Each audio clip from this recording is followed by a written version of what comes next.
हम जब ये जन्मपत्री बनाते हैं तो कहाँ से स्टार्ट करते हैं, जन्मपत्री बनाने की गणना कैसे स्टार्ट करते हैं। सबसे पहले हम लगन की कैलकुलेशन करते हैं, लगन निकाल लिया, उसके बाद लगन लगन को वहाँ पे उसे लिखा वहाँ पर लगन को, और सारे 1 2 3 ये हाउसेस बन गए। या यहाँ पे जैसे ये लगन लिखा, लगन मेष लगन आया तो मेष का 1 लिखा, और ये 2 3 4 5 6 7 8 ये सारे 12 नंबर लिख दिए। ये हमारा स्टार्टिंग पॉइंट है कैलकुलेशन का। लगन कैसे निकालते हैं इसकी डिटेल में मैं नहीं जा रहा हूँ, क्योंकि इसमें शायद आपको भी बहुत ज़्यादा इंटरेस्ट नहीं होगा, थोड़ा सा लंबा कैलकुलेशन है। अगर आपको समझना हो तो ये किताब आपको मिली है, उसमें लगन की कैलकुलेशन को कैसे किया जाता है वो उसमें समझाया हुआ है। सर वैदिक जैसे ही होगा ना, डिफरेंट तो होगा नहीं? वही है, सेम है, सेम है, इसीलिए मैं उसमें डिटेल में नहीं जा रहा हूँ। लगन की कैलकुलेशन कैसे की जाती है वही वैदिक में जो की जाती है वही सिस्टम है।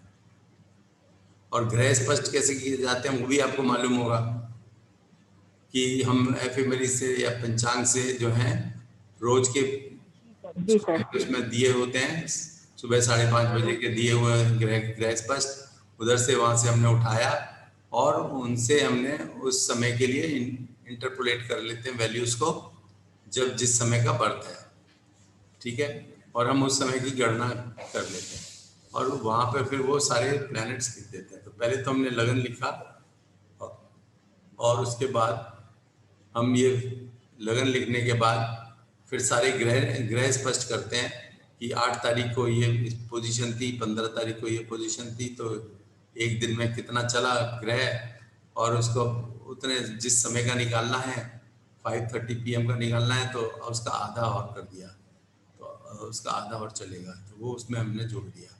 इस प्रकार से हर ग्रह की वैल्यू को कैलकुलेट कर लेते हैं। ये तो मेरे ख्याल से इतना तो आता होगा आपको। इसमें जैसे वैदिक कुंडली की गणना की जाती है वो इतना पोर्शन सेम है कि ग्रह स्पष्ट करना और लगन स्पष्ट करना वही वैसे ही होता है जैसे कि वैदिक कुंडली में होता है, सेम है। इसके बाद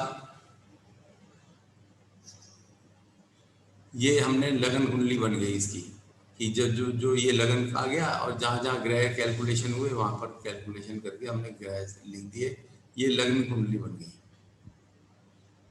ये साउथ इंडियन चार्ट है और ये नॉर्थ इंडियन चार्ट है अंदर, ये दोनों चार्ट इकट्ठे एक ही में डाल रखे हैं। ये मेष लगन आ गया, ये टॉरस सेकंड हाउस में आ गया, थर्ड हाउस में जेमिनी आ गया। ऐसे ही यहाँ पे लिखा हुआ है मेष लगन असेंडेंट लिखा है, ये मेष राशि है, ये टॉरस राशि है, जेमिनी राशि है, ये कैंसर है। तो इस तरह से जिस राशि में जो ग्रह है, ये शुक्र यहाँ पे लिखा हुआ है तो शुक्र यहाँ पे 5 नंबर राशि में है, तो यहाँ पे भी शुक्र 5 नंबर राशि में है।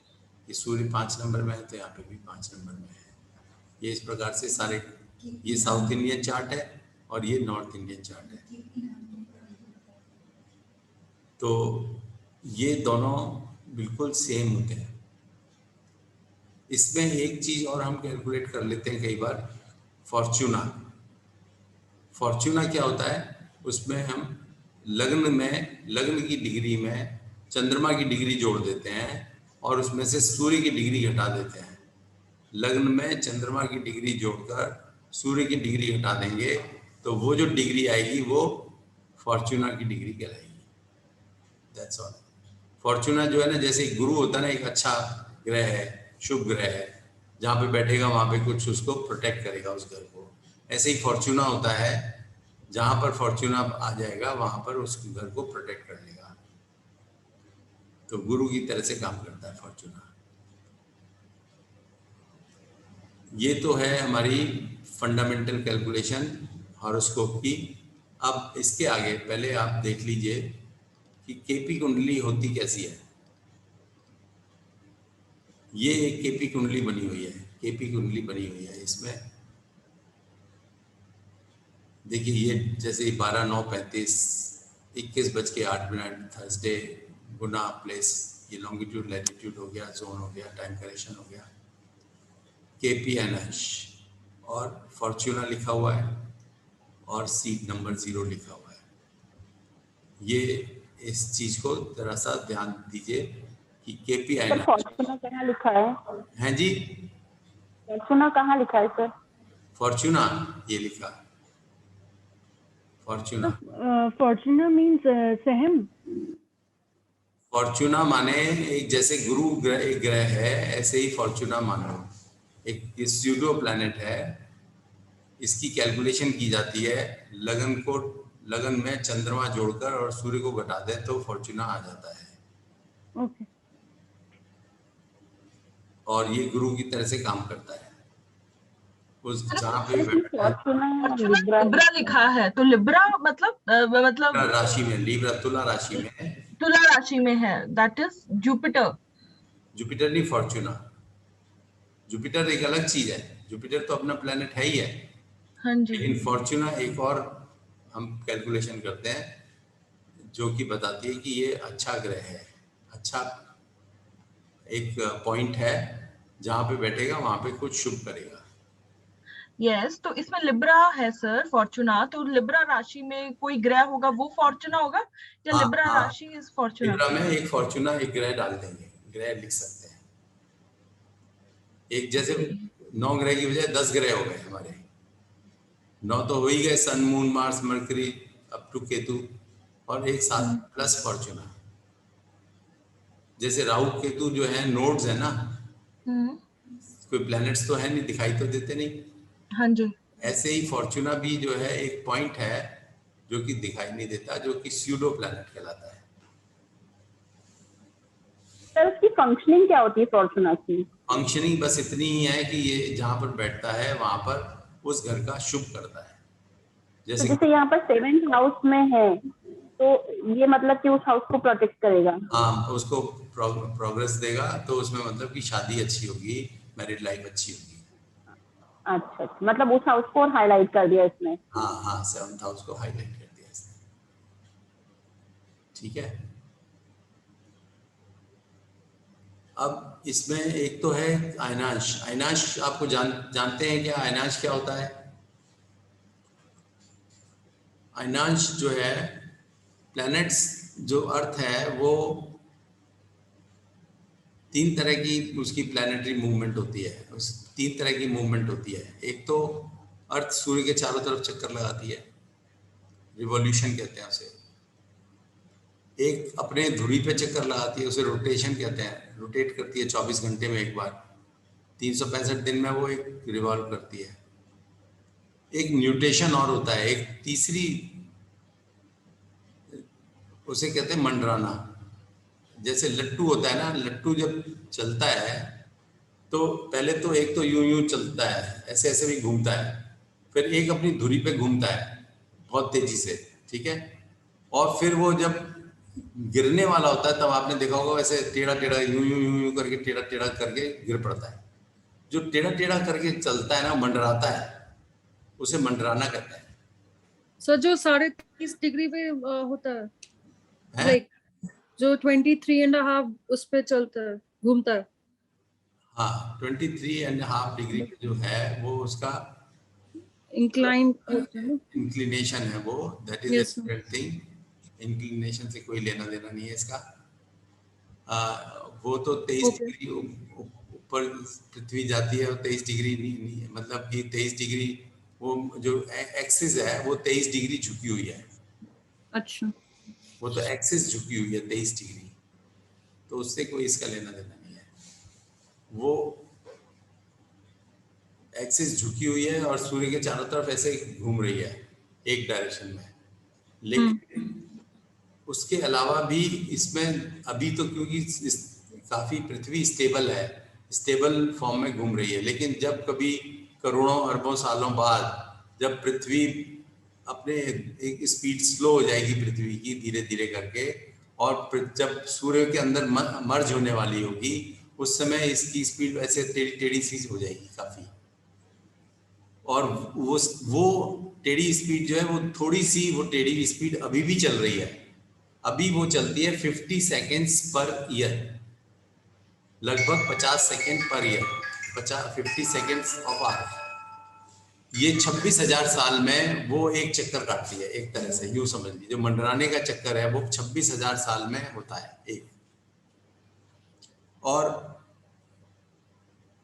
वो जो उसकी पोजीशन थी वो 0 थी इन द ईयर 285। वैदिक सिस्टम के हिसाब से वो 0 थी 285 में, ईयर 285 एडी में। अभी मैं लास्ट चैप्टर दिखाता हूं आपको।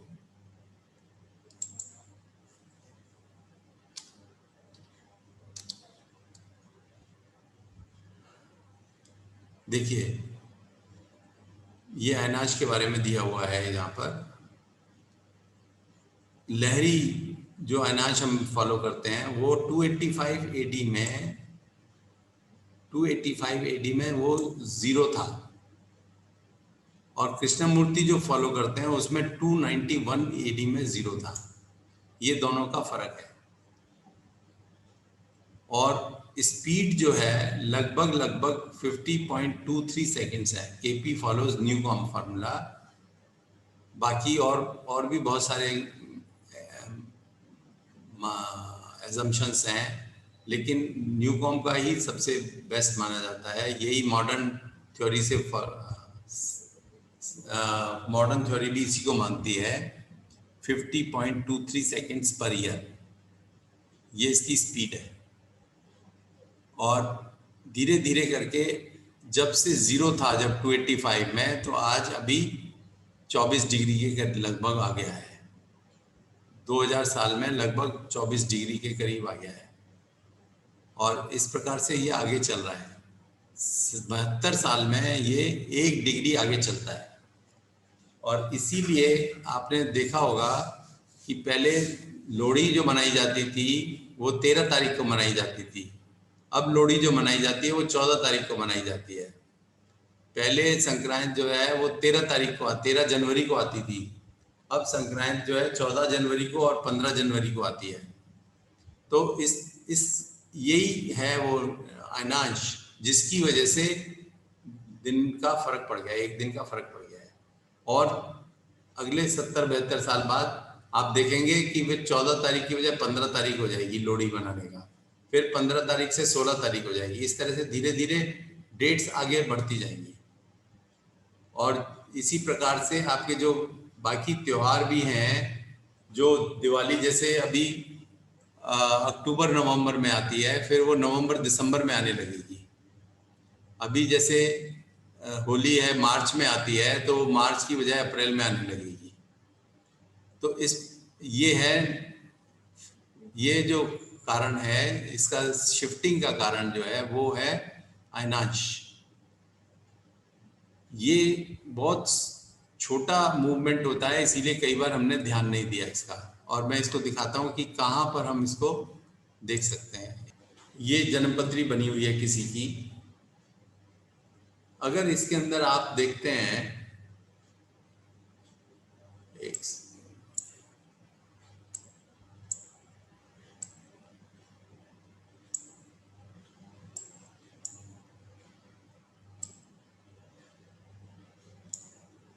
इसके अंदर अगर आप देखते हैं, ये ग्रह स्पष्ट किए हुए हैं और ये कुंडली बनी हुई है और ये ग्रह स्पष्ट हो रखे हैं।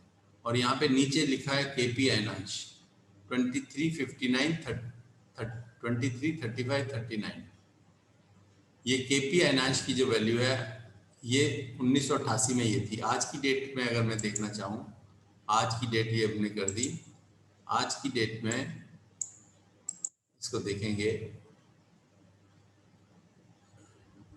24 डिग्री 3 मिनट 8 सेकेंड, ये आज की वैल्यू है, केपी अनाज की वैल्यू।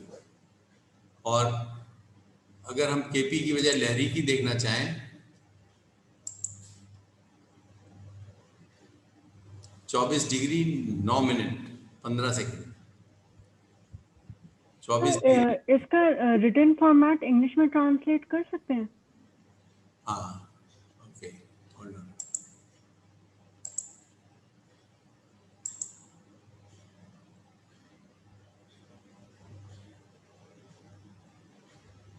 Thank you sir. ये लहरी अनांश है 24 डिग्री 9 मिनट 15 सेकेंड। और केपी एनएच क्या है, दोबारा से मैं दिखा देता हूँ केपी एनएच की वैल्यू।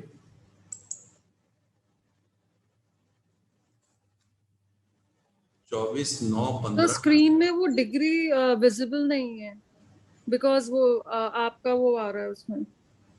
नीचे है ना, राइट साइड नीचे देखिए 24-3 लिखा हुआ केपीएम। ये पोर्शन दिख रहा है नहीं? नहीं सर, वो पोर्शन नहीं दिख रहा। आपने शायद जूम किया होगा। यहाँ विजिबल है अब सर। दिख रहा है, हाँ अब दिख रहा ही है। यस सर, अब दिख रहा। चलो तो 24-3-8 ये डिग्री है, 24 डिग्री 3 मिनट 8 सेकेंड। ठीक है, इसको समझे कैसे सर, इस नंबर को, इस नंबर को समझे कैसे? ये 24 डिग्री है जो कि हर उसमें से डिग्री में से कैलकुलेशन करने के बाद ये 24 डिग्री घटा दिया जाता है। जब हम कैलकुलेशन करते हैं ना, प्लैनेट की कैलकुलेशन करते हैं, तो उसमें से ये डिग्री घटाई जाती है to get the final value. Sandeep Verma पहुंच लेता हूँ खाली। आप इसको ज्यादा मत समझिए, इतना समझ लीजिए कि जो हमारी जो वैदिक कैलकुलेशन है उसमें हम 24 डिग्री 9 मिनट घटाते हैं, और जो हमारी केपी की कैलकुलेशन है उसमें 24 डिग्री 3 मिनट घटाते हैं। जब कम घटाएंगे किसमें से घटाएंगे सर? हैं, किसमें से घटाएंगे सर? कैलकुलेशन करते हैं उसमें साइन वैल्यूज आती हैं, प्लैनेट की साइन वैल्यूज आती हैं, प्लैनेट की लगन की साइन वैल्यूज होती हैं, उनमें से ये डिग्री घटाई जाती है। या मैं दोबारा कैलकुलेशन करके दिखाता हूँ आपको, तो उसमें समझ में आएगा कहाँ पर हम इसको घटा रहे हैं। ठीक है जी। उसमें से ये घटाया जाता है, तब ये फाइनल वैल्यू आती है हमारे को। ये जो कैलकुलेशन की हुई है ना, अभी यहाँ पे देखिए आप, लगन की डिग्री क्या आ रही है, 4 धनु के 4 अंश 8 मिनट 4 सेकंड। ठीक है, एक लिख लीजिए आप, ये केपी में धनु के 4 मिनट 4 डिग्री 8 मिनट 4 सेकंड है। सन की डिग्री क्या है, कैंसर 8 डिग्री 41 8 41 28। ठीक है, मैंने भी लिख लिया है, और 4 8 0 4। अब मैं यहाँ पर इसमें केपी की बजाय लहरी कर देता हूँ, तब देखना ये डेट टाइम सेम है, तो ये कितना हो गया, 4 1 57 हो गया। थोड़ा सा कम हो गया ना, 4 8 था, 8 1 57 हो गया, लगभग 4 डिग्री 2 मिनट हो गया। और ये था कैंसर 8 41 था, ये 8 35 हो गया, 8 41 का 8 35 हो गया, यानी कि 6 मिनट इसके अंदर कम हो गए। तो लहरी की जो वैल्यूज हैं जो हम उसमें यूज करते हैं अपने वैदिक में, उसमें जो वैल्यूज आती हैं वो 6 मिनट कम आती हैं, और केपी में 6 मिनट ज्यादा आती है। ये एक डिफरेंस है जो अनाज का डिफरेंस होता है। सभी वैल्यूज में 6 मिनट घटा देंगे तो लहरी से केपी हो जाएगा, वो 6 मिनट ऐड कर देंगे तो लहरी से केपी हो जाएगा। केपी इज हायर, केपी की वैल्यूज जो है हाई होती हैं। जी सर। ठीक है, तब तो प्लैनेट के पोजीशंस चेंज हो जाएंगे, फिर भाव। हैं जी, जो प्लैनेट्स के भाव भी चेंज हो जाएंगे। हाँ, कभी कोई बॉर्डर लाइन पे होगा तो उसमें वैल्यू भाव भी चेंज हो सकता है, उसका नक्षत्र भी बदल सकता है, उसका मतलब राशि भी बदल सकती है, डिपेंड्स कि वो कितने उस पर है, मार्जिन पर है। राइट। ठीक है, तो सर मतलब इसमें सिर्फ 2 ही होता है, लहरी और केपी, राइट? मतलब नहीं, और भी होते हैं, और भी हैं अलग अलग, लेकिन उनको हम ज्यादा फॉलो नहीं कर रहे हैं, देख नहीं रहे हैं, क्योंकि हमें उससे किसी से लेना देना नहीं है, क्योंकि हम केपी पढ़ रहे हैं तो केपी सिस्टम को हमें जानना होगा ना, इसीलिए मैंने बताया आपको। जी। नहीं तो आयनाज को इतनी बड़ी बात नहीं है, 6 मिनट का फर्क पड़ता है। लेकिन केपी वाले जो हैं, केपी में इस बात का बड़ा ध्यान रखा जाता है कि हम आयनाज कौन सा यूज कर रहे हैं। अब वैदिक में तो इतना ध्यान नहीं करते कि कौन सा अयनांश यूज कर रहे हैं, उससे कोई फर्क नहीं पड़ता कि थोड़ा बहुत आगे पीछे हो गया तो। लेकिन केपी कैलकुलेशन में बहुत फर्क पड़ता है, तो वो कैसे फर्क पड़ता है वो आगे पता चलेगा। लेकिन इसीलिए केपी में हम केपी अयनांश को ही यूज करते हैं। ओके जी सर।